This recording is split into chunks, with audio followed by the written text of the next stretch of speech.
He came before his cousin John, Yahya alayhi salam. And Yahya alayhi salam said, here he is, this is the man you've been waiting for. This is the Messiah. And he said, yes, I am the Messiah. And so Allah raised Yahya alayhi salam to perform this strategic function of positively identifying the Messiah.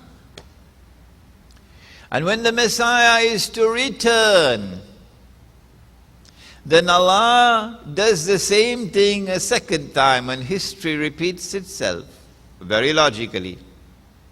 Allah raises the Imam Al Mahdi, and his role it is to repeat what Yahya alayhi salam did. When Nabi Isa alayhi salam comes down from the heavens, with his hands resting on the wings of two angels, he will come down in front of Imam Al Mahdi. And the Imam will point to him and say, here he is, this is the son of Mary. Positive identification. The enemy is testing us, and the enemy also seeks to realize that objective where the false Messiah could rub his hands and say, mission accomplished. How can he do this? How can he liberate the Holy Land for the Jews? How can he bring the Jews back to the Holy Land to reclaim it as their own? How can he restore a state of Israel in the Holy Land, an imposter state of Israel? And how can he cause that Israel to become the ruling state in the world? Up to this day, my colleagues, my peers, scholars of international relations, people with whom I studied, up to this day they refuse. They say, Imran, you dreaming. That could never happen. That Israel could become the ruling state in the world. How can they do this? Well, a good place to start, if you want to incapacitate Islam, if you want to weaken and paralyze Muslims, a good place to start is to cut off the head. Cut off the head. And when the head is cut off, the body ain't nowhere going. And so they took aim at the Khilafah. And in the process of taking aim at the Khilafah, they were also able to liberate the Holy Land. It was the summer of 1914. There were 6 major powers in Europe. And there was a dark horse across the continent, a place called United States of America, which does not yet emerge as a power. The 6 great powers were Britain, France, Russia, Germany, Hungary, Austria-Hungary, and the Ottoman Islamic Empire. And so what they did was they engineered a monstrous act of terrorism, a carbon copy of which appeared on September the 11th. The same people who did it in the summer of 1914, you're shaking your head now, is the same people who did it on September the 11th. They assassinated the Archduke Franz Ferdinand of Austria-Hungary and made the footprints go in the direction of Russia. So Austria-Hungary declared war on Russia. But Russia had a treaty of defense with Britain and France, so Britain and France had to enter the war on the side of Russia. And then Germany entered on the side of Austria-Hungary. So now only one power is left. Using all kind of conspiracy, all kind of rachifi, they were able to force the Ottoman Islamic Empire into the war on the side of Germany. And so was launched the First World War. Once the war was launched, Britain had as one of her primary goals to seek to deprive the Ottoman Islamic Empire of the capacity to wage jihad, to mobilize Muslims from all around the world into the war. And the best place to start is with the Arabs, to turn the Arabs away from the Turks. And the best way to deprive the Khilafah in Istanbul, the Khalifa in Istanbul, of his moral authority as Amir al-Mu'mineen, is to seek to take away Makkah from him, take away the Kaaba from him, take away the Hajj from him. If you are Khalifa and you don't control the Hajj, what kind of Khalifa are you? And so what they did was to send British spies into Arabia. One of them, you know him very well, I call him Lawrence of Arabia. And of course they went with a checkbook in their hands. And at that time, as this time, every man had his price. Some of them you could buy with a small check when election time come. And some of them you had to buy them with a bigger check. Huh? Yes. So he went, Lawrence of Arabia went to the Sharif of Mecca. All of this history is in this book, so I don't have to tell it to you. The Caliphate, the Hijaz, and the Saudi Wahhabi nation state. And he offered the Sharif of Mecca, who was the great-great-grandfather of the present king of Jordan, a check for 7 million sterling pound. That's a lot of money now, you know. If you would break your links with the Khalifa, with the Amir al-Mu'mineen, declare yourself independent from him, and become an ally of us. And Sharif Hussein accepted the money. Yes. 7 million pounds.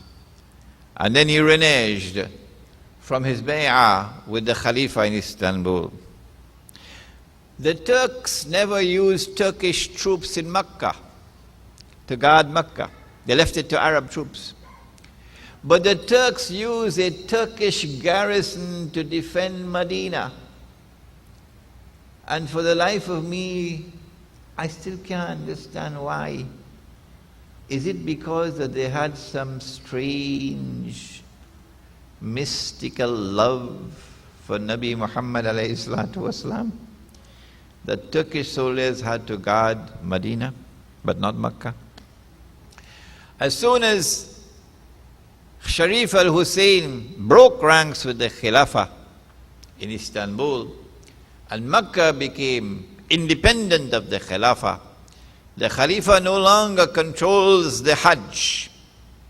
The Khalifa no longer controls the Kaaba, the Haram.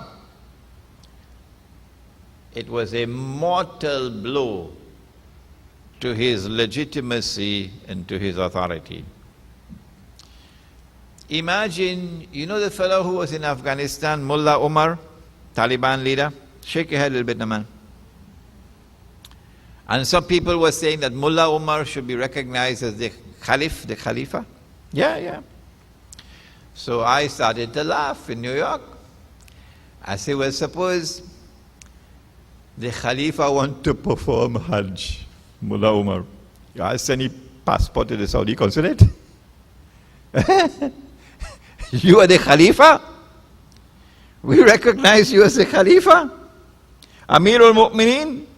And you want to perform Hajj? Yeah, send your passport to the Saudi consulate. And suppose the Saudi consulate is stamped no visa for you, can't perform the Hajj. What kind of Khalifa are you? Huh? This is to get you to understand in a more dramatic way that in order for you to achieve legitimacy as Khalifa, political legitimacy, practical legitimacy, you must have control over the Haram. You must have control over the Hajj. The British were diabolically clever in their diplomacy. They still are very clever people. Diabolically clever. They didn't put all their eggs in one basket. Yeah? So while they negotiated with Sharif al-Hussein for a check of £7 million, and they got him on their side. They went to his rival. His rival was a Saudi Wahhabi leader with a religious movement opposed to Sharif al-Hussein, the Wahhabi movement. In the same way that the Protestant movement came into Christianity and produced Protestantism, with the spiritual heart of the religion now destroyed, and the Protestant movement went to Judaism and created Reformed Judaism with the spiritual heart of Judaism destroyed, and the Protestant movement went to Hinduism and produced the Brahmo Samaj, the Arya Samaj, Reformed Hinduism, with the spiritual heart of the religion destroyed. So too the Protestant movement came to Islam and produced the Wahhabi movement with the spiritual heart of the religion gone. And that Wahhabi movement had a political alliance with the Saudi family. And so the Saudi Wahhabi alliance was out there in Riyadh. So the British spies went to Riyadh, of course, with your checkbook in your hand. Well, he couldn't command £7 million because he's just a small fry. So he was able to negotiate for £5,000 a month in bribe. Well, when his followers, who were Muslims who believed themselves to be pious, how you could take money from the kuffar? He said, nah, there is jizya. Jizya is what a subject people will pay as a kind of punitive tax for permission to live in our territory. So Abdulaziz ibn Saud was saying that Britain was paying to him jizya. That is a kind of sharia. That is the kind of convenient theology that came out of the Wahhabi movement. That's why they don't like this book. No. When Abdulaziz joined the camp of Britain, Britain went further than giving a check. They made him sign a treaty in 1916. I mean, the Saudi Wahhabis wish that that treaty could just disappear. They don't want to hear about it. Which put Abdulaziz ibn Saud firmly in the British camp, which became the British-American camp, which is in fact the British-American-Israeli camp. That's where they are today. And so now Britain has treaties with Sharif al-Hussein here in Mecca and with Abdulaziz ibn Saud out there in Riyadh, and these two are enemies each other. So you don't put all your egg in the same basket, eh? British diplomacy. And then Britain worked on the Khilafah in Istanbul. The best way to take control of a country is to infiltrate the military. That is how the Islamic Republic of Pakistan became the American Republic of Pakistan. You understand now? You infiltrate the military so you could create a Musharraf who appears to be a Pakistani boy. He's a Yankee Musharraf.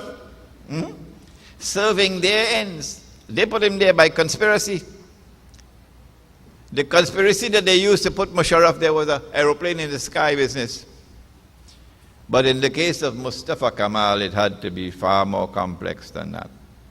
Because the Turkish people loved their Khalifa. They loved their Islam. And so, but I don't have the time to tell you that story. A long story of how they were able to manipulate with consummate deception to portray Mustafa Kemal as a hero. First of all, that British troops, supported by Arab troops, in 1919 defeated the Turkish garrison in Medina. No, they didn't defeat them. There was a traitor on board in Medina, and he sold us out to the British. That's how they were